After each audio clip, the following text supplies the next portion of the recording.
حسبي ربي جل الله ما في. بسم اللہ الرحمن الرحیم. السلام علیکم ورحمۃ اللہ وبرکاتہ. ناظرین کرام، میں ہوں آپ کا ہوسٹ عثمان نورانی اور آپ دیکھ رہے ہیں پروگرام ذکر مصطفیٰ. جس سہانی گھڑی چمکا طیبہ کا چاند، جس سہانی گھڑی چمکا طیبہ کا چاند، اس دل افر و ساعت پہ لاکھوں سلام. ناظرین کرام، ہم نے اپنے وعدے کے مطابق اپنے پورے پروگراموں میں آپ سے سیرت النبی کے حوالے سے مختلف موضوعات کو اپنا موضوع گفتگو بنایا، اور آج کا پروگرام اور آج کے پروگرام کا موضوع بھی کئی اعتبار سے منفرد ہے اور بہت ہی دلچسپ ہے. اس پر سیر حاصل گفتگو ہوگی، لیکن سب سے پہلے میں اپنے معزز مہمانوں کا تعارف کرواؤں گا. میرے دائیں جانب ملک پاکستان کی انتہائی خوبصورت آواز، عالمی شہرت یافتہ ثنا خواں جناب عدیل احمد نقشبندی صاحب یہاں موجود ہیں. میں ان کو پروگرام کی طرف سے، اپنی پوری ٹیم کی طرف سے خوش آمدید کہتا ہوں. ناظرین کرام، جیسا کہ میں نے کہا کہ آج کا پروگرام موضوع جو ہے وہ کئی اعتبار سے بڑا منفرد ہے، بڑا اسپرچول ہے. تو اسی اعتبار سے ہم نے آج کی جو شخصیت ہے، جو آج کے اسکالر ہیں، ان کا بیک گراؤنڈ بھی انتہائی اسپرچول، انتہائی روحانی ہے. ہمارے ساتھ بہت ہی خوبصورت عالم دین، نوجوان عالم دین حضرت علامہ صاحبزادہ مستفیض احمد نقشبندی صاحب یہاں موجود ہیں. جناب صاحبزادہ صاحب جو ہیں، ان کا تعلق ملک پاکستان کے معروف قدی، معروف خانقاہ جناب آستانہ عالیہ شرکپور شریف سے ہے. میں ان کو بھی پوری ٹیم کی طرف سے خوش آمدید کہتا ہوں. حضرت آپ خیریت سے ہیں؟ جی اللہ ٹھیک ہے. ناظرین کرام، پروگرام کا باقاعدہ آغاز ہم حمد باری تعالیٰ سے کرتے ہیں، تو میں جناب عدیل بھائی سے درخواست کروں گا کہ وہ حمد باری تعالیٰ سے پروگرام کا باقاعدہ آغاز فرمائیں.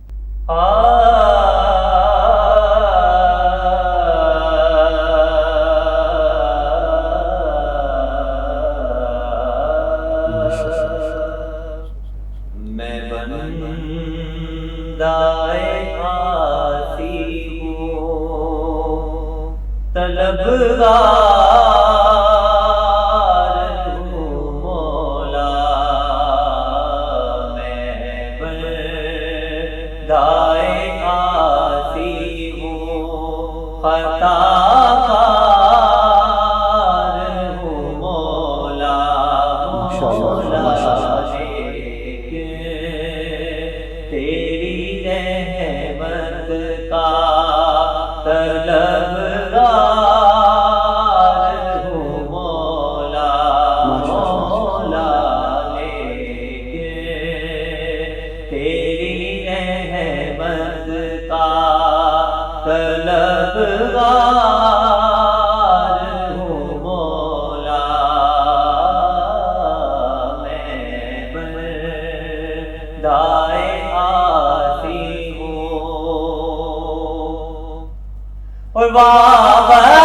وابستہ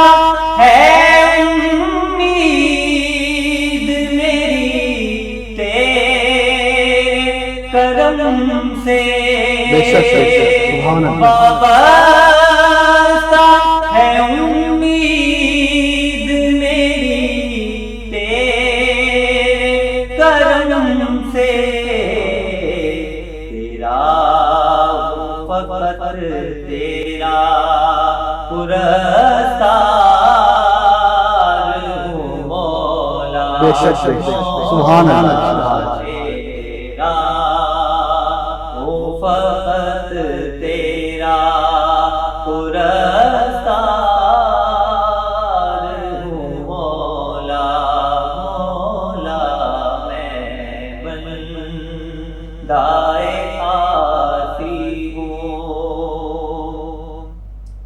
ایک تیرا اشارہ ہو آسان ہو مشکل. ایک تیرا اشارہ ہو آسان ہو مشکل. ایک لہر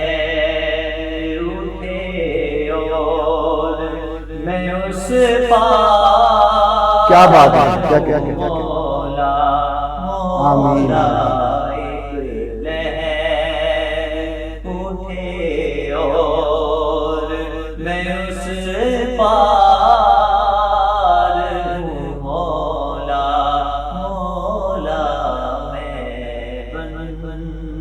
بندائے آسی ہو خطاکار ہوں مولا تیری رحمت کا طلبگار ہوں مولا میں بندائے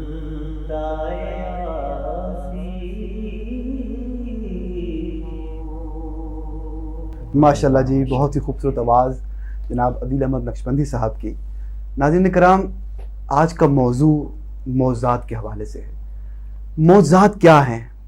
معجزات کا فلسفہ کیا ہے؟ جب سے اللہ تعالیٰ نے انسان کو دنیا میں بھیجا حضرت آدم علیہ السلام کی صورت میں، تب سے یہ سلسلہ یہ معجزات کا ہم دیکھتے آ رہے ہیں۔ مختلف انبیاء کو، مختلف رسولوں کو اللہ تعالیٰ نے مختلف قسم کے معجزات سے نوازا۔ آخر اس کے پس منظر کیا ہے؟ معجزے کی تعریف کیا ہے؟ اور اس کی ضرورت کیوں پیش آتی ہے؟ یہ وہ سوالات ہیں جو ہر انسان کے ذہن میں آتے ہیں، اور خاص طور پر آج کا جو جدید ذہن ہے، جو ہمارا پڑھا لکھا ذہن ہے، سائنسی ذہن ہے، وہ یہ سوچنے پر مجبور ہے کہ ایسی کیا ضرورت پیش آئی کہ ایسی چیزیں اللہ تعالیٰ نے اپنے انبیاء کو دی جو خرق عادت ہے، ان نیچرل چیزیں ہیں، ان کا نبوت سے کیا تعلق ہے، اور وہ کس طرح سے نبی کے لیے ہیلپ فل ہوتی ہیں۔ ان تمام سوالوں کا جواب آج کے پروگرام میں ہم جاننے کی کوشش کریں گے۔ ہمارے ساتھ، جیسے کہ میں نے کہا، انتہائی روحانی شخصیت یہاں موجود ہیں، نوجوان عالم دین ہیں۔ ہم ان کی طرف متوجہ ہوں گے۔ حضرت یہ فرمائیے گا کہ جو معجزہ ہے، جب ہم حضور کی سیرت کو دیکھتے ہیں تو معجزے کا ایک پورا باب ہمیں نظر آتا ہے، اور جب ہم اس کو تفصیل سے دیکھتے ہیں تو اس حوالے سے ہمیں بہت سی چیزیں نظر آتی ہیں کہ آپ کے معجزات جو ہے وہ انسانوں کے حوالے سے بھی ہیں، آپ کے معجزات جو ہیں وہ پرندوں کے حوالے سے بھی ہیں، شجر و حجر کے حوالے سے بھی ہیں، کئی جہات ہیں معجزات کی۔ تو پہلے ہمیں یہ بتائیے کہ ہمارے ناظرین کو کہ معجزہ کہتے ہیں کس کو ہیں؟ ورفعنا لك ذکرک، صدق اللہ العظیم۔ بہت شکریہ عثمان صاحب کہ آپ نے آج مجھے اس پروگرام میں مدعو کیا۔ جیسا کہ آپ نے کہا کہ معجزہ نبوت کا ایک بنیادی جزو ہے، اور بہت اہمیت کا حامل کسی بھی نبی کو اللہ تعالیٰ اپنے معجزات عطا فرماتا ہے، اس کی بہت ساری وجوہات ہوتی ہیں۔ سب سے پہلی بات تو یہ کہ معجزہ کہا کسے جاتا ہے؟ معجزہ کسی نبی سے خرق عادت کام، یعنی کہ ایسا کام کہ جو انسان کی طاقت اور اس کے حواس کی طاقت سے باہر ہو، اللہ تعالیٰ وہ نبی کے ہاتھ پر صادر فرماتا ہے۔ سبحان اللہ۔ اور اس کی بہت سی وجوہات ہیں۔ سب سے پہلی وجہ تو یہ ہوتی ہے کہ اللہ تعالیٰ لوگوں کو اپنے نبی کی شان دکھانا چاہتا ہے اللہ اکبر، کہ اللہ اکبر۔ میرا بندہ یہ جو تمہارے پاس آیا ہے، میرا نبی ہے، یہ کوئی عام شخصیت نہیں ہے، کوئی عام ہستی نہیں ہے، بلکہ یہ آیا تو تمہاری شکل میں ہے، انسانی شکل میں آیا ہے، لیکن یہ اللہ کا خاص بندہ ہے، اور اللہ کی خاص طاقتیں اسے اللہ نے عطا کی ہیں۔ سبحان اللہ جی، ماشاءاللہ، کیا کہنے جی، ماشاءاللہ۔ تو اسی وجہ سے نبی کریم صلی اللہ علیہ وسلم آپ کی ذات مبارکہ سے بہت سے معجزات منسوب ہیں۔ وہ آپ کی اس دنیا میں تشریف آوری سے پہلے بھی تھے، آپ کے اس دنیا میں تشریف آوری کے وقت یہ بہت قابل توجہ بات ہے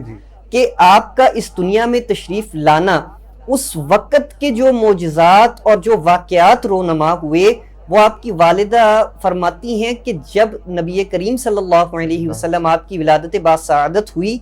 تو میں نے جس وقت آپ کی ولادت ہوئی، آپ کی برکت سے، آپ کے جسم انور سے جو نور نکلا، اس کی برکت سے شام کے محلات کو دیکھا۔ سبحان اللہ جی، سبحان اللہ۔ اب یہ شام کے محلات کو دیکھنا یہ بڑا قابل غور چیز ہے کہ شام اور مکہ کے اندر بہت طویل مسافت ہے، اور آپ اپنے گھر کے اندر، حجرے کے اندر موجود ہیں، چار دیواری کے اندر موجود ہیں، تو اللہ تعالیٰ نے یہ دکھایا کہ میرے نبی کی نسبت کا یہ مقام ہے، یہ عظمت ہے کہ جو میرے نبی سے نسبت رکھتے ہیں، اللہ تعالیٰ ان کو بھی خاص بنا لیتا ہے۔ سبحان اللہ جی۔ آپ کی والدہ ماجدہ نے وہاں بیٹھ کر یہ دیکھا، اور پھر آپ یہ فرماتی ہیں کہ جس وقت آپ کی ولادت باسعادت ہوئی تو میں نے ایسا محسوس کیا کہ آسمان کے تمام ستارے وہ میرے گھر کے اوپر موجود ہیں، گویا کہ جس طرح سے مجھے مبارکباد دی جا رہی ہے کہ یہ جو فرزند تمہارے گھر میں آیا ہے یہ کوئی عام ہستی نہیں ہے، بلکہ یہ کوئی بہت خاص اور اللہ کی برگزیدہ ہستی ہیں۔ اور پھر نبی کریم صلی اللہ علیہ وسلم آپ کی ذات پاک سراپا معجزہ ہے۔ سبحان اللہ، آپ کی ذات بابرکات جو ہے نہ صرف آپ کی پیدائش کے وقت بلکہ آپ کے بچپن کے واقعات کو اگر دیکھا جائے کہ جس کے اندر آپ کے چچا فرماتے ہیں کہ میں نے نبی کریم صلی اللہ علیہ وسلم کو پنگوڑے میں دیکھا اور آپ کے اشارے سے چاند حرکت کر رہا ہے، یہ معجزہ بھی اللہ تعالیٰ نے آپ کو آپ کے بچپن کے دنوں کے اندر عطا فرمایا۔ اور اس کی وجہ یہ تھی کہ اہل مکہ اور آپ کے ارد گرد رہنے والے لوگ آپ کی خاصیت کو سمجھ سکیں اور یہ محسوس کر سکیں کہ یہ اللہ کے کوئی خاص بندے ہیں اور ان کی طرف متوجہ ہو سکیں۔ تو اسی طرح نبی کریم صلی اللہ علیہ وسلم جب جوانی کے ادوار میں آئے تو پھر نبوت سے پہلے آپ فرماتے ہیں، جس طرح آپ نے بھی فرمایا کہ شجر و حجر مجھے اعلان نبوت سے پہلے بھی سلام کیا کرتے تھے۔ سبحان اللہ جی، سبحان اللہ۔ اور سلام کرتے تھے، اور پھر آپ فرماتے ہیں کہ ایک مرتبہ جب ابو جہل نے آپ سے یہ مطالبہ کیا کہ اے محمد صلی اللہ علیہ وسلم اگر آپ یہ بتا دیں کہ میری مٹھی کے اندر کیا چیز موجود ہے تو میں آپ پر ایمان لے آؤں گا،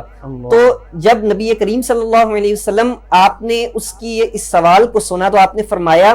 کہ میں بتاؤں کہ تمہاری مٹھی میں کیا ہے یا وہ چیز بتائے کہ میں کون ہوں؟ سبحان اللہ جی، سبحان اللہ۔ تو نبی کریم صلی اللہ علیہ وسلم جب آپ نے ان پتھروں کو اشارہ فرمایا، حکم دیا، اللہ تعالیٰ نے آپ کی نعت، آپ کی توصیف کے لیے ان پتھروں کو زبان بھی عطا فرمائی، زبان عطا فرمانے کے بعد شعور بھی عطا فرمایا، اور شعور عطا فرمانے کے بعد اپنے نبی کی نعت، اپنے نبی کا ذکر ان بے جان چیزوں سے کروایا۔ کیا بات ہے جی، سبحان اللہ۔ تو نبی کریم صلی اللہ علیہ وسلم آپ کی ذات مبارکہ ابتدا اس دنیا میں ظاہری طور پر جس دن سے آپ کی ہوئی اور جتنی دیر آپ ظاہری طور پر اس دنیا میں موجود رہے، آپ کی زندگی کا ایک ایک پہلو معجزہ ہے۔ اور اللہ تعالیٰ نے آپ کی زندگی کو صرف اور صرف یہ نہیں بنایا، ایک اسوہ حسنہ تو ہے ہی، بلکہ اللہ نے 40 سال اس معاشرے کے اندر جو جہالت کا معاشرہ تھا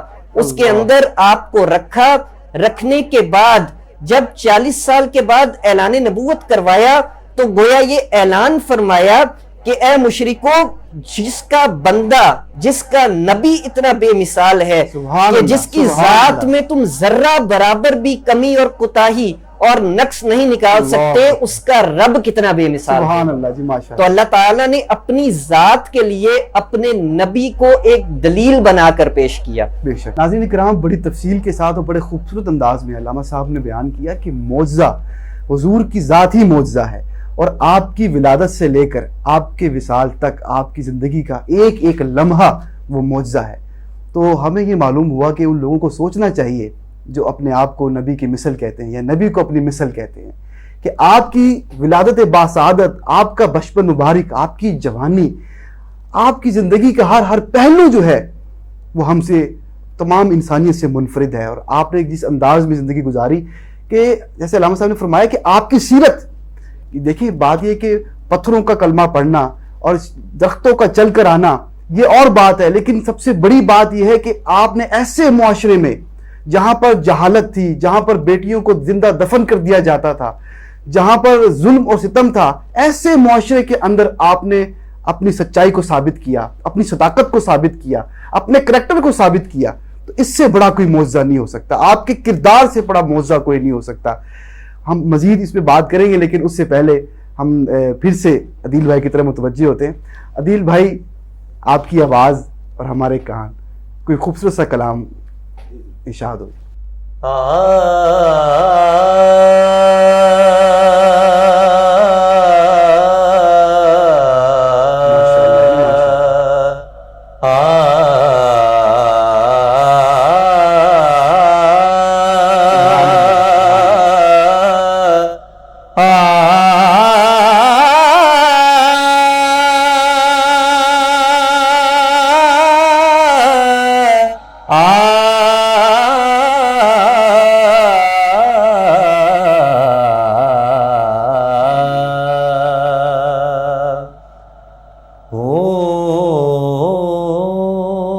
تو ذرہ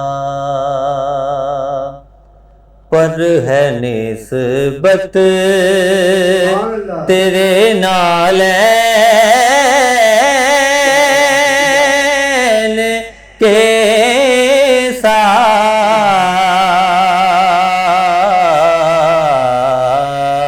ساتھ ہوں تو ذرہ ہوں تو ذرہ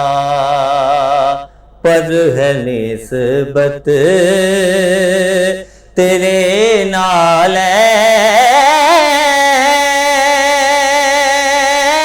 نالین کے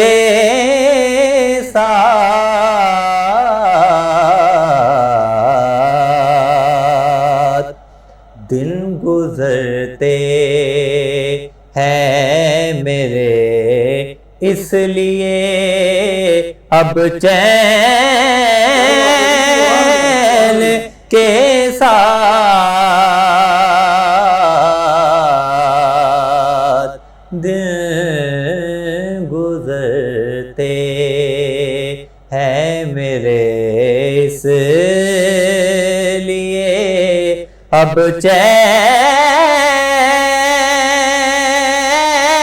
چین کے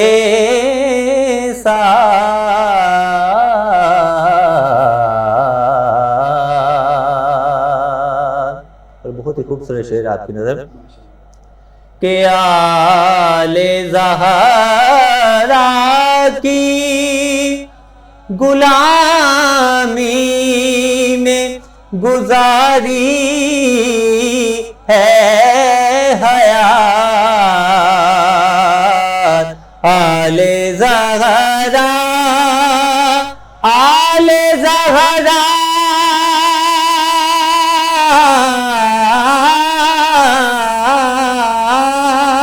آل زہرا کی غلامی میں گزاری ہے حیات آل زہرا کی غلامی میں گزاری ہے حیات حشر کے روز بھی اٹھیں گے حسنین کے ساتھ اور کبھی خطبہ چھوڑا طول سجدے کو دیا اور کبھی خطبہ چھوڑا کس قدر پیار ہے سرکار کو سب تین کے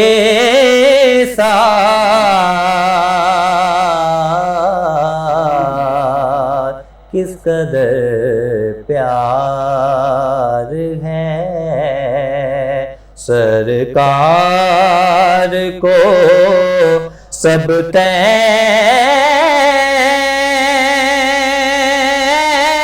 تین کے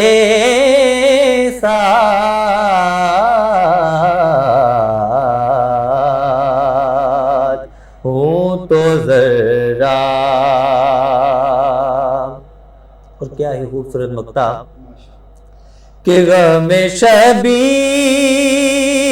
میں الطاف نہ کیوں چشم ہو نم غم شبیر میں الطاف نہ کیوں چشم ہو نم ارے خاص عطرت ہے اسی غم کو میرے نین کے ساتھ خاص عطرت ہے اسی غم کو میرے نین پر ہے نسبت تیرے نالین کے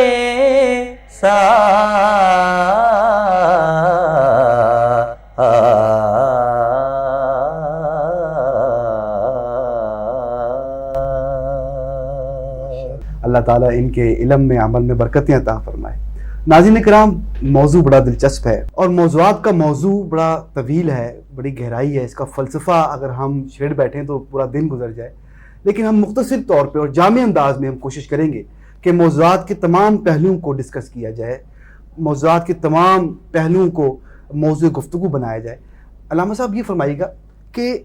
موضوعات ہم نے دیکھے کہ نبی علیہ السلام کے موضوعات، آپ کے واقعہ معراج ہے، آپ کا شق القمر کا واقعہ ہے، تو بڑے ایسے موضوعات ملتے ہیں جو ہمیں پچھلی امتوں میں جو انبیاء ہیں ان میں ہمیں نہیں ملتے۔ مثال کے طور پہ واقعہ معراج ہے، یہ اتنا بڑا معجزہ ہے کہ ہمیں پوری تاریخ اسلام میں اور اس سے پہلے بھی ہمیں جتنے بھی انبیاء ہیں کہیں بھی ہمیں اس کی مثال نہیں ملتی۔ تو قرآن پاک کے اندر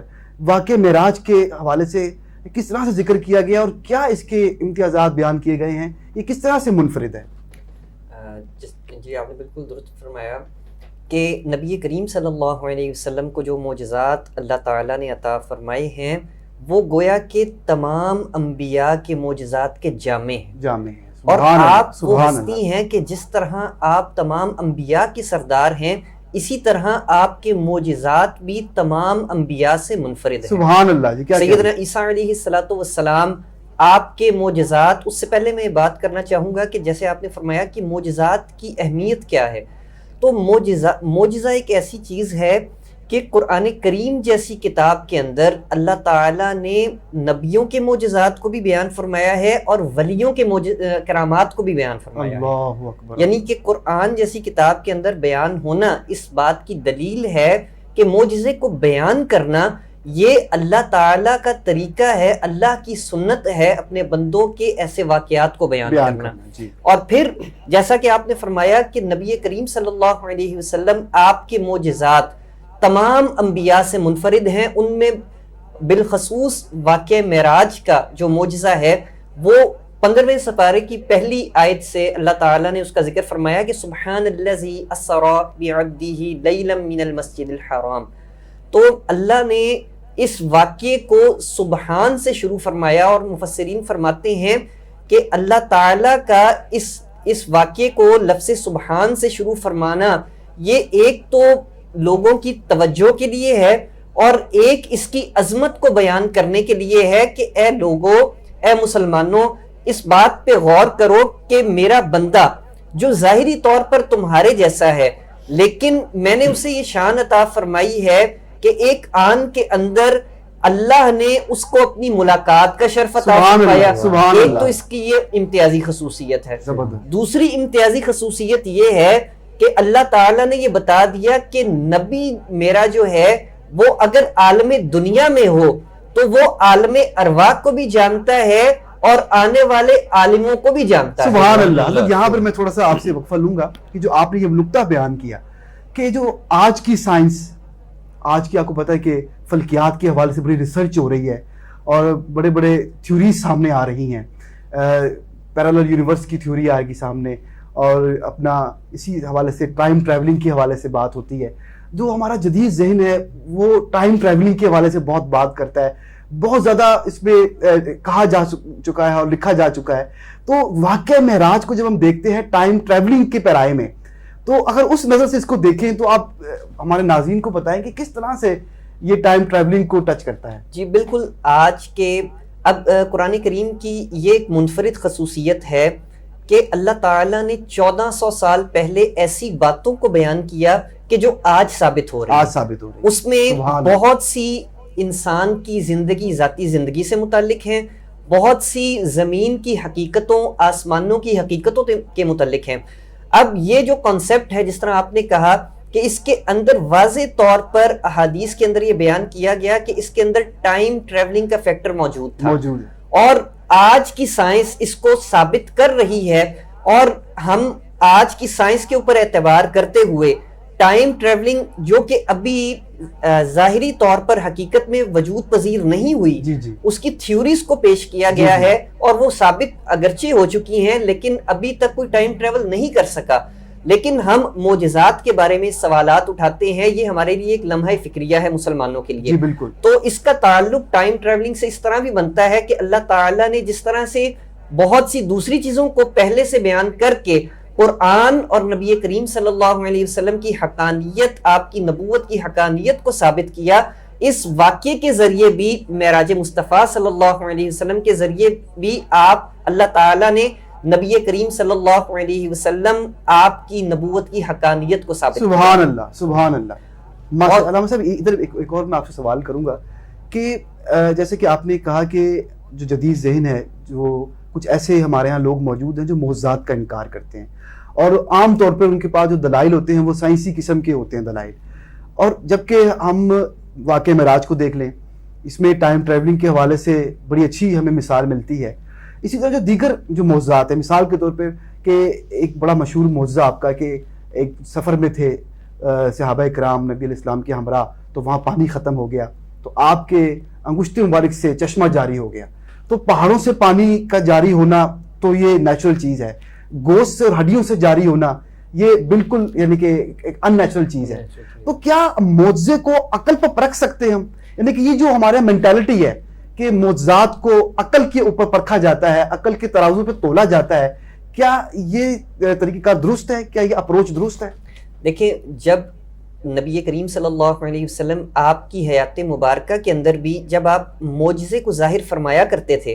تو جن لوگوں نے ہٹ درمی کرنی ہوتی تھی وہ اس کو دیکھ کر بھی اس کا انکار کر دیتے تھے۔ جی بالکل۔ اور آج کے ذہن کے اندر بھی جس طرح کہ آپ نے یہ کہا کہ اس کو عقل کے پیمانوں پر معجزے کی تعریف ہی یہ ہے جو عقل کو عاجز کر دے، جو عقل کو عاجز کر دے، اور اسی وجہ سے ہی معجزہ دکھایا جاتا ہے کہ نبی کی ذات جو ہے وہ تمہارے حواس خمسہ ہو، تمہاری طاقت ہو، انسان کی جتنی بھی لمٹس ہیں اس سے باہر ہیں وہ طاقتیں، اور اسی طاقتوں کی بنا پر اس شان کا ظہور کرتے ہوئے اللہ تعالیٰ لوگوں سے مطالبہ فرماتا ہے کہ اس نبی پر ایمان لایا جائے۔ تو معجزے کی ڈیفینیشن ہی یہ نہیں ہے کہ اس کو عقل اور ان چیزوں سے ثابت کیا جائے، بلکہ یہ عشق کا معاملہ ہے، اور بلکہ اگر قرآنی ٹرمز میں کہا جائے تو یہ علم غیب کا معاملہ ہے۔ تو بالکل جی حضرت، بالکل آپ نے صحیح کہا۔ یہ جو ہماری اپروچ ہے کہ یہ عقل پر آپ معجزے کو آپ اگر ڈیفائن کریں گے تو آپ گمراہ ہو جائیں گے۔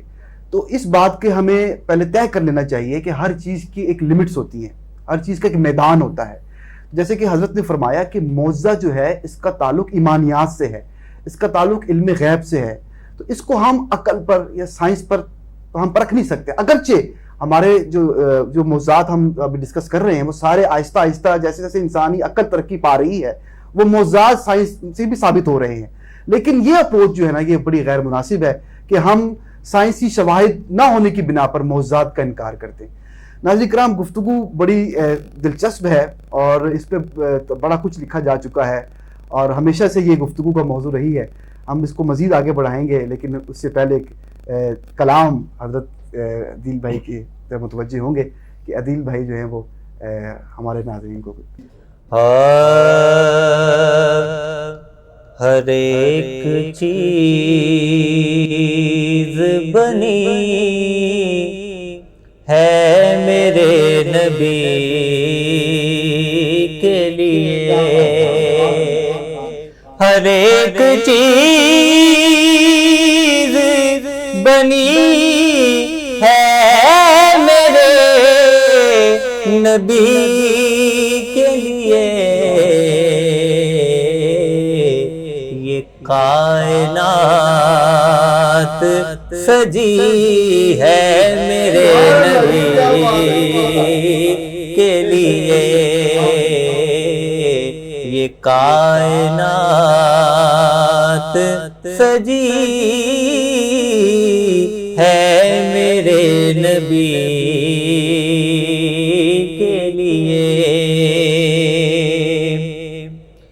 قرآن پڑھ کے جو دیکھو تو مان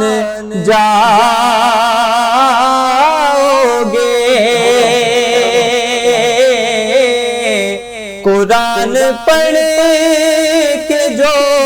دیکھو تو مان جاؤ گے، ثنا خدا نے بھی کی ہے میرے نبی کے لیے، ثنا خدا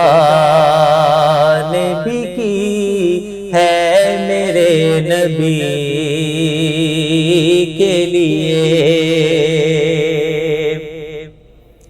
اور علی کے واسطے سب ہے ولی زمانے کے، علی کے واسطے سب ہے ولی زمانے کے، قسم علی کی علی ہے میرے نبی کے لیے، قسم علی کی علی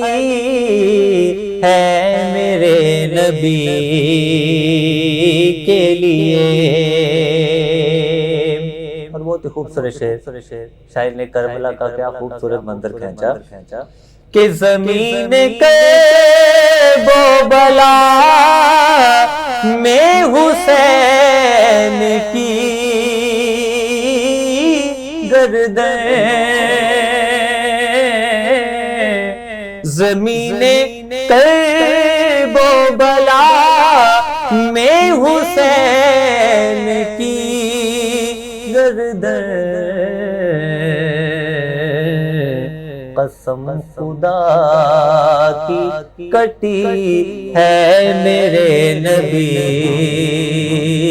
کے لیے، قسم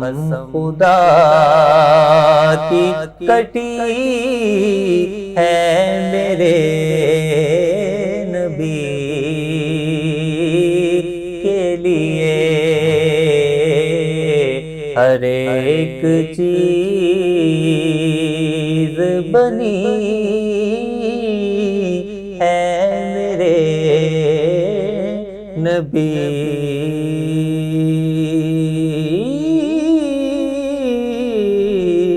کے لیے۔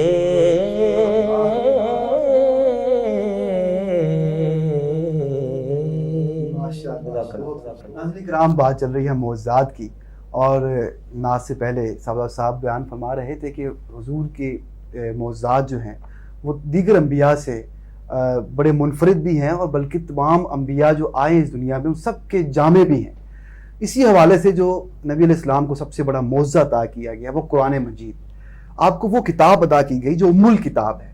اور وہ کتاب عطا کی گئی جو اس سے پہلے جتنی بھی کتابیں آئی ہیں، جتنے بھی صحیفے اتارے گئے ہیں، تمام کتابوں میں، تمام صحیفوں میں سب سے افضل و اعلیٰ، سب سے جامع کتاب قرآن پاک ہے، اور یہ اتنا بڑا معجزہ ہے کہ صبح قیامت تک یہ معجزہ جو ہے وہ چمکتا دمکتا رہے گا۔ اسی حوالے سے ہم علامہ صاحب سے بات کریں گے۔ حضرت یہ فرمائیے گا کہ جو قرآن پاک ہے، جو حضور جو آپ پر نازل ہوا، اس کی جو گہرائی ہے، جو اس میں لطافت ہے، جو اس میں معنویت ہے، اور قیامت تک آنے والے لوگوں تک کے لیے ہدایت ہے اس کے اندر، تو ہم کس طرح سے قرآن پاک کو معجزہ دیکھتے ہیں؟ بالکل آپ نے صحیح فرمایا کہ نبی کریم صلی اللہ علیہ وسلم کے منفرد معجزات میں سے ایک بات یہ بھی ہے کہ آپ کے معجزات آج تک موجود ہیں۔ سبحان اللہ، جس سبحان میں اللہ، قرآن کریم وہ معجزہ ہے کہ جو قیامت تک چلتا رہے گا، اور ایسی کتاب ہے کیا بات کہ جیسا کہ آپ نے کہا کہ اس کتاب کی خاصیت ایک یہ بھی ہے کہ اس کے اندر ہر دور کی ریکوائرمنٹس اور ضروریات کے مطابق احکامات موجود ہیں۔ سبحان اللہ، سبحان اللہ جی۔ بعض دوسری کتابیں ایسی ہوتی ہیں کہ جو ایک خاص وقت کے لیے ہوتی ہیں یا ان کا ایک خاص ڈائمنشن ہوتا ہے، اس کے اندر ہر قسم کی انسانی ضروریات کو پورا کر دیا گیا، اور قیامت تک کے لیے جس طرح بھی زمانہ تبدیل ہوتا چلا جائے اس کی ضروریات کے مطابق قرآن کریم میں احکامات موجود ہیں۔ تو اس وجہ سے ہمیں قرآن کریم کو پڑھنے کی ضرورت ہے، خاص طور پر ہماری نئی نسل کو، کہ اگر ہم آپ کے معجزات کو ایکسپیرینس کرنا چاہتے ہیں تو اس کے لیے ہم دوسری امتوں میں تو شاید یہ آپشن موجود نہیں ہے کہ ان کے معجزات پہلے زمانے میں گزر چکے ہیں، لیکن قرآن کریم کو پڑھ کر اور اس کی حقانیت اور اس کے احکامات کو دیکھ کر ہم آج بھی آپ کے اس معجزے سے فائدہ اٹھا سکتے ہیں۔ اور پھر آپ کی ذات مبارک وہ ہے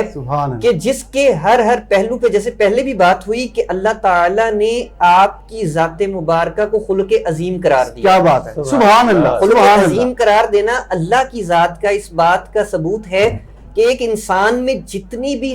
خصوصیات، جتنے بھی درجات، جتنی عظمتیں بھی پائی جا سکتی ہیں وہ تم میرے نبی کی ذات سے حاصل کر سکتے ہو۔ سبحان اللہ۔ اسی طرح اللہ تعالیٰ نے آپ کے دین کو یہ شرف اور مقام عطا فرمایا کہ اللہ نے فرمایا الیوم اکملت لکم دینکم واتممت علیکم نعمتی،